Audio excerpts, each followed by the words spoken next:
Hi, this is Brandon from thirstgym.com. Today we're talking about exercise called the conventional deadlift versus bands. This is a great way to develop speed and power and strength for your conventional deadlift. Now, to set this up, you're going to have a way to set up bands.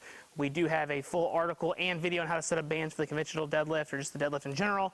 You can check that out over on our website and our YouTube channel.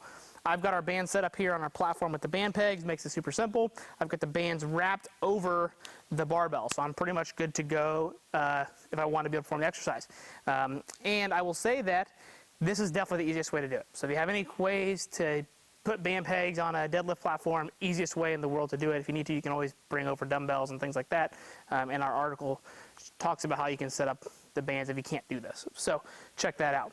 Now, our conventional deadlift aspect is going to stay the same. So I would also check out our video about how to do the conventional deadlift. That'll cover all the tips and tricks and things like that to be able to master the conventional deadlift. We'll talk about some of those briefly, but the exhaustive video is also on our YouTube channel. So the main reason you're going to use bands for your deadlift is to develop your lockout strength and your speed.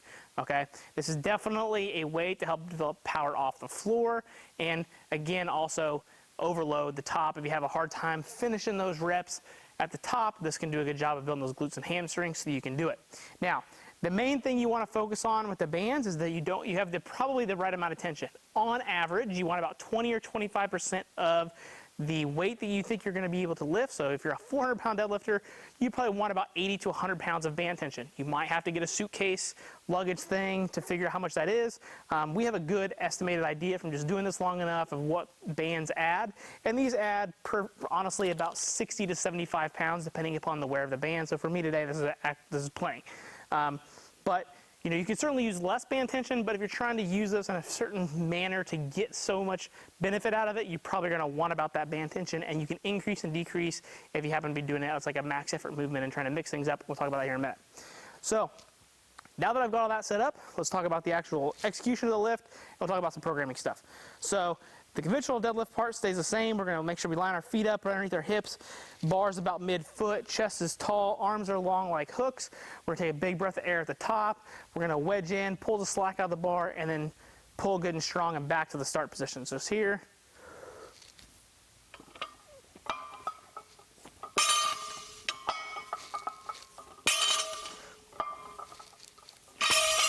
And just like that.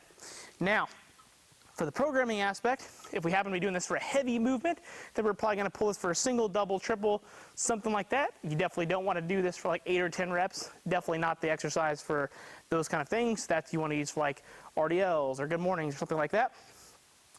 Also, if you're going to use this as a supplemental exercise, same thing, probably just not as heavy. You're going to leave a couple reps in the tank, probably perform doubles and triples, and really make sure you're owning position and really forcefully getting those hips through.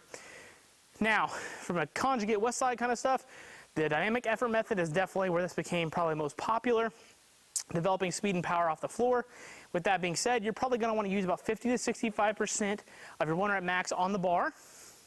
So if you happen to be the 400-pound deadlifter, probably about 320 to 350 pounds, give or take, and then add your band tension, which we already discussed, and then you're at a good quality spot in terms of how much weight you're going to be lifting, and then you're going to be good to go to perform your dynamic effort work, which in most cases for deadlifts is singles. I have personally programmed them and seen them programmed for doubles and sometimes even triples, but usually 1 to 3 reps, and usually on the higher end of sets. So you're probably going to see 6, 12, maybe even 15 sets of 1 with very lower percentages.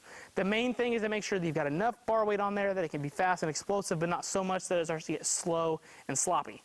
So you got to find that good area where the bar is moving at a good good speed, and then in terms of the timing and how much you're going to rest, you're probably only going to rest about 20 to 30 seconds between sets. And the goal is to fatigue the motor unit recruitment and the muscle fibers so that your body is like, man, we need to use more muscle to be able to finish this task. We keep going and going and going. You fatigue them and you elicit new ones, and then your body adapts, and then you should be able to pull faster, and hopefully that translates to more weight on the platform or in the weight room or whatever you're using this for. So that is overall the conventional deadlift versus bands. If you got the way to set it up, it's honestly the best way to do dynamic effort or speed training for your deadlift. And I personally saw a lot of benefit from it. This is definitely where my deadlift shine the most. The other nice thing is too is that because you can do so many sets and not have to do so many reps, at least in one given set, you can really work on owning your setup and really make sure the technical side of things gets checked on your boxes as well. So if you got any questions about the conventional deadlift versus bands, please feel free to leave them in the comment section. Thanks. Have a great day.